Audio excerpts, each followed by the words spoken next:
You will recall that I stated earlier that on the doctrine of ultravia in Nigerian law, under Kama, the relevant section is section 39.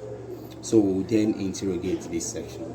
Section 39 has 5 subsections. In section 39 sub 1, it provides that a company shall not carry on any business not authorized by its memo, and shall not exceed the powers conferred upon it by its memo or this act.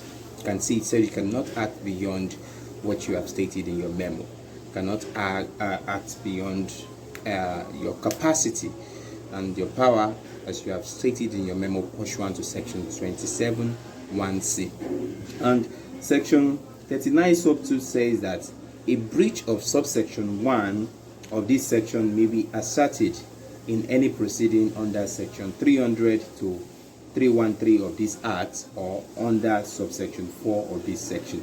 So section 39 sub 2 is saying that should you then act contrary to what you have stated in your memo, that is if you should do any unauthorized business or exceed your capacity or power, then you can bring an action either under section 300 to 313 or under section 39 subsection 4. So what section 39 subsection 2 is telling us that it provides 2 avenues for you to bring an action before the court. Either you do so under 39.4 or you do so under section 300 to 313.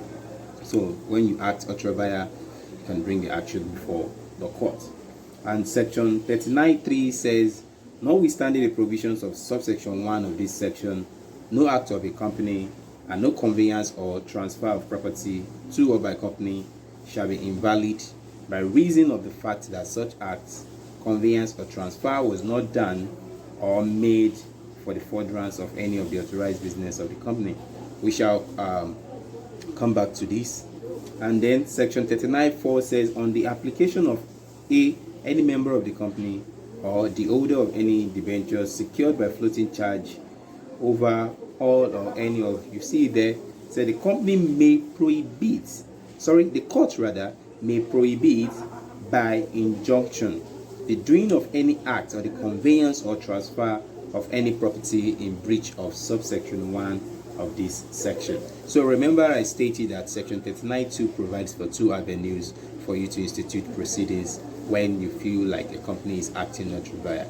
So it said either 300 to 313 or 39 to 4. And so that is what we have examined under 39 to 4, which says on the application of either any member or the holder of any debenture that is secured by floating charge on the company's assets. And section 39.5 says that if the transaction sought to be prohibited in any proceeding under subsection 4 of this section are being or are to be performed or made pursuant to any contract to which the company is a party, a court may, if it deems the same to be equitable and if all the parties to the contract are parties to the proceeding, will set aside and prohibit the performance of just country.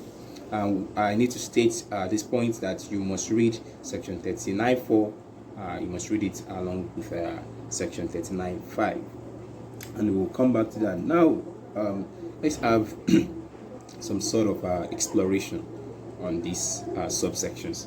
I said a holistic overview of these provisions will tell us that non-compliance by a company in showing loyalty to its memo will show the action into the icy hands of ultravires. And subsection 2 has told us that it told us when and in what circumstances can any issue arising from a breach of section 39 be asserted. It provides 2 avenues. One is under subsection 4, as I stated earlier, and the other is under section 300. But it is important that we pass 1 or 2 comments on the provisions of section 39 subsection 2. The question is, why does it provide for 2 avenues? Why does it say that you can bring an action either under section 39.4 or you can bring an action under sections 300 to 313? So the question is does it mean that there are circumstances where you may be able to bring an action under 39.4 and you may not be able to do so under 300 to 313 and vice versa? Or does it mean that the categories or the class of people that can bring an action under 39.4 are different from the class of people that can do so under 300 to 313. Because the question is, why provide for two avenues? So if I want to bring an action on Vires, if I believe a company has acted contrary to its stated objectives, so the question is, can I just decide to, okay, well, let me just bring it under 39.4, or I can just decide that, okay, let me just bring it under sections 300 to 313, or are there factors that I must consider in order to decide whether 39.4 or sections 300 and 313 is the appropriate avenue to explore and exploit, so to say. Now, and so that is what we want to first of all look into. And when you look at 39.4, you realize that it says that on the application, it says what? On the application of any member of the company or the holder of any debenture secured by floating charge. So it means that before you can bring an action under section 39.4, that is when you feel like somebody has breached section 39.1, what you have to do is that okay, the people that can do so are just two categories of people: a member of the company or the holder of any debenture secured by a floating charge. The holder of any debenture, a debenture is more of a secured loan.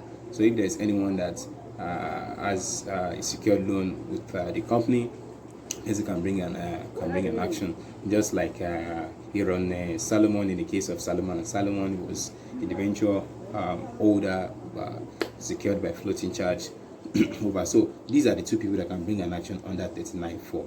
So does that my guess would be that perhaps there are other categories of people or class of people that can bring an action, but they are not members of the company and they are not holders of any debenture. So if they are not, it means that they will not be able to bring an action under section 39.4. It then means that they most likely will be able to bring an action under any of the sections in 300 to 313.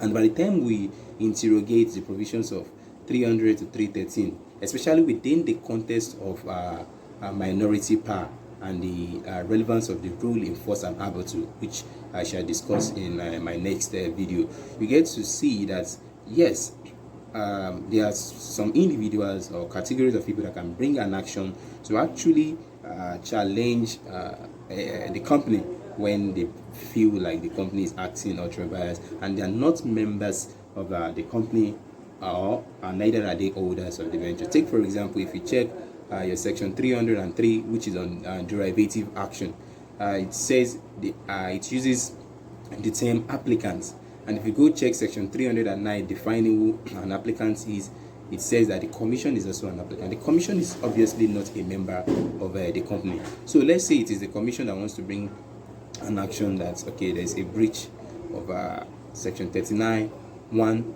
then it means the commission cannot do so under section 39.4 because the commission is neither a member nor the holder of any debenture secured, but they can do so being an applicant under 303 and 309, and this for derivative action. And also you get to understand the issue relating to minority right. And also my guess is also that section 300 to 313 does not only have to do with contractual transactions, in the sense that it doesn't really sometimes it has to do with irregularity, it has to do with fraud and some other factors which will be considered by the time we interrogate the full purport of that section. But this is what we are saying, that there is a reason why the Act provides for two channels. Another thing we also need to consider is also, yes, section 39.4. We also look at the nature of section 39.4, and contention is that it will appear that section 39.4 is only on executory contract. An executory contract, basically a contract where only promises have been made, but both parties have not executed it, they have not discharged their obligations. So we are saying that before you can also go under 39.4, it has to be that that act that you want to challenge has not been completed. And this is because when you look at the words, the text of section 39.4, it says, the court may prohibit by injunction the doing of any act or the conveyance or transfer. The court may prohibit. You can only prohibit what has not been completed. If it has been completed, then you cannot prohibit. And if you also look at section 39.5, remember I said you must read 39.4 alongside 39.5. It said that if the transaction sought to be prohibited in any proceeding under subsection 4 of this section are being or are to be performed or made pursuant to any contract to which the parties say are being performed or are to be performed. This also tells us that section 39.5, relying on section 39.4, is still saying that the court can only prohibit that transaction or act which has not been completed. And that is why it is our submission that section 39.4 only applies to executory contracts. So which means by the time you want to bring an action pursuant to section 39.2, you ask yourself whether it is an executory contract so that you can bring it under 39.4. And this begets the question, does it mean that perhaps the reason the Act provides that you can also bring an action under 300 to 313 is because maybe if it's on an executed contract, maybe you have to resort to 300, 313. By the time we discuss that, we will get to know. So, another thing you also need to understand is this. Is the purport of section 39.3. What's the purport of section 39.3? You remember section 39.3 says that notwithstanding the provisions of subsection 1 of this section, no act of a company and no conveyance by a company shall be invalid by reason of the fact. So, what we are saying is that section 39.3 is still saying that just because the subject matter of the contract with a third party is not an authorized business, it is not invalid. And then the question is, then what is the essence of the ultra-vires rule? If you deal with a third party and then you are telling me that it is not invalid, despite the fact that it exceeds my capacity, and this section 39.3 has been adjudged to be a saving provision, that is to protect a third party so that the company will not use the law as an engine of fraud. And that is why I normally contend that section 39.3 has an equitable flavor. So the company will not enter into a business with you and then all of a sudden turn around to say, oh, well, we are not bound by the terms of this agreement because actually the subject matter of this, we do not have the capacity to do that. It's not one of the authorized business. Go and check our memo, and that's go and look at the rule of ultra-vires. No, section 39.3 says that because of that, it doesn't render the transaction invalid. If it does not do so, then it means that third parties are always protected, and that is why it has been argued that section 39.3 is a flirtatious section with unbridled appetite for allotery. And this is because it is a section that displays the vacillating disposition, you understand, the indecisiveness of the draftsmen of the act as to whether they want to retain the doctrine of ultra-vires or not. And section 39.3 is not alone on this. And what I mean is section 39.3 is not the only section that tells us that perhaps the doctrine of ultra-vires does not have that pervasive influence and force in our corporate laws as would have imagined. We'll examine section 39.3. Another section is section 68.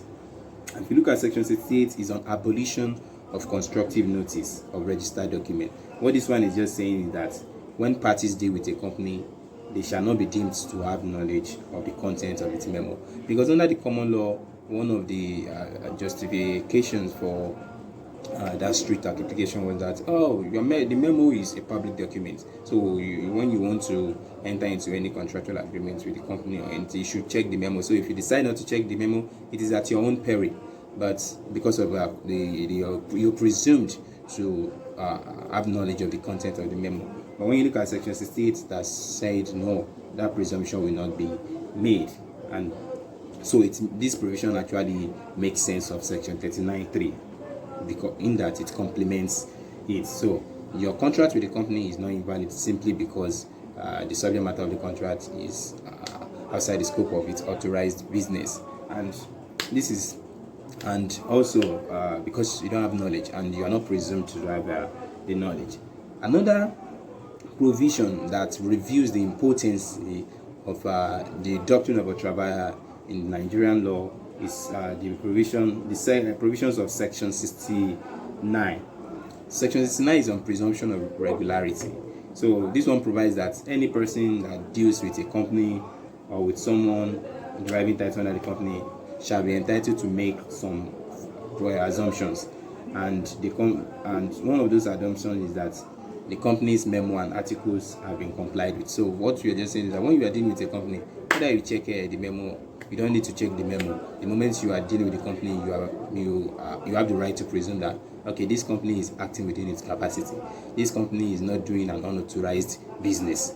Do you understand that you have the right? You can presume regularity, and the constructive notice has been abolished, so you are not even presumed to know it. But it must be stated that this is not the case if you actually have actual knowledge. That is, if you know that, oh, this company does not have this company does not have the authority to do, does not have the capacity to do so, then section 69 will not apply. This can be seen in the proviso to section 69 that says when you have actual knowledge it will not be applicable, or when you are in a position that you ought to know, then it will not be applicable. So you cannot say you presume regularity. But the question is, okay, fine, let's say I am aware of the content of the memo, and I see that, okay, this company that wants to enter into this agreement with me does not have the capacity to do so. What if I should enter into the business? Does it mean that I don't have any sort of provision that can actually extricate me from the pangs and claws of ultra vires? What I'm saying is, even if I should know, does it mean that I have to then do like this and throw my hands up in despair that ultra vires? I believe not so, because even if you should know, I believe that section 39 subsection 3 is still saying that just because that subject matter of the contract has to do with an unauthorized act of business, it doesn't mean that it is invalid.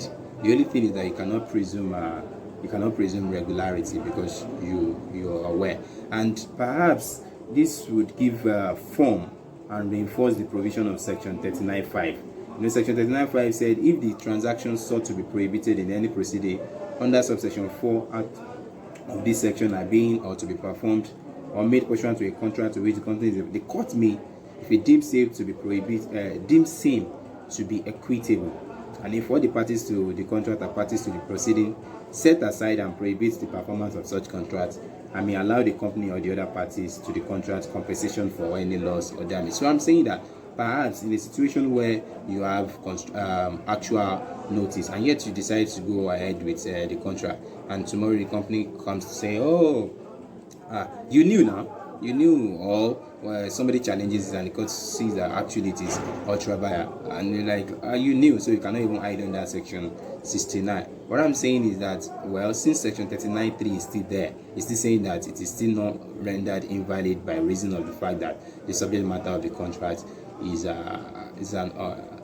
unauthorized act. I'm saying perhaps that is where the court will use 39.5 that says, if the court deems it equitable, the court can set it aside but then provide compensation. So the court can look at, well, you knew, so you're not entirely faultless, so to say. But then, since 39.3 is also saying it's not invalid, so perhaps the court might look at it, the fact and circumstances of each case, to look at it, whether it is equitable to just set it aside but yet award compensation to either parties or both parties, so to say. And another section also that shows the importance of the doctrine of ultra vires in Nigeria is the section provisions of section 65B. Section 65B, like I said, it also handicaps the efficacy and prominence of the doctrine of ultra vires in Nigeria. It provides that, if in fact a business is being carried on by the company shall not escape liability for acts undertaken in the connection with that business merely because the business in question was not among the business authorized by the company's memorandum.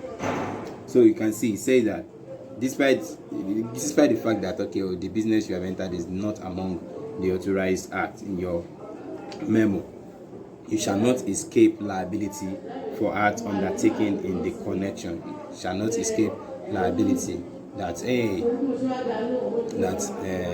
because the subject matter of this contract is not one of our authorized acts. So you now say, we are not. Yes, although we already said we are going to do this, but we are not bound by it. No, we cannot use the law as an engine of fraud. So section 65B is also a saving provision. On the whole, you find that it will appear that the doctrine of ultra vires is more of this doctrine of ultra vires. It looks like it's not that effective in Nigeria, because they are, we have examined like 3 or 4 provisions that you can actually rely on to avoid the doctrine of ultra vires being applied to you. So there's ultra vires, and you find that there's also other provisions that basically render it redundant, so to say. And so at the end of the day, you find that for those who are involved with a company, even if it is not an unauthorized act or business, there is no need for you to be perturbed or be worried, because you have saving provisions. You have section 65B there, you have 39(3) there, you have 68 and 69, and you also still have the bailout clause, that is subjective clause, and these are what you can use to basically mitigate against the harshness of the doctrine of ultra vires. I will repeat this: the doctrine of ultra vires is settled; it is part of our laws. But even though we do not have that part that says you don't need to state your memo, state the nature of your business in your memo like other countries, we also have some relevant provisions in the act that we can actually use to temper the rigor of the doctrine of ultra vires. One of such, I said, is the bailout clause, the subjective clause. Secondly, you can check section 39 subsection 3, protection of third parties, and see section 68, which is an abolition of constructive notice, section 69, which is presumption of regularity, and then you can also see section 65B. So at the end, the conclusion would be that the doctrine of ultra vires, as far as Nigerian corporate law is concerned, is like a case of where the bark is worse than the bite. So that is all for today, and in our next class we shall be looking at corporate powers, because we realize that section 27(1)(c) does not have to do only with capacity. It also accommodates corporate powers, and also the doctrine of ultra vires also applies to when you exceed your powers. Do you understand? So we're going to interrogate corporate powers, and subsequently we now look at the ruling Force and Abotu, and its relevance and connection to the discourse of corporate capacity and power in Nigeria. I remain Ori David, and thank you for staying tuned, and do not forget to subscribe to our channel so that you don't miss out when we upload new videos. Thank you.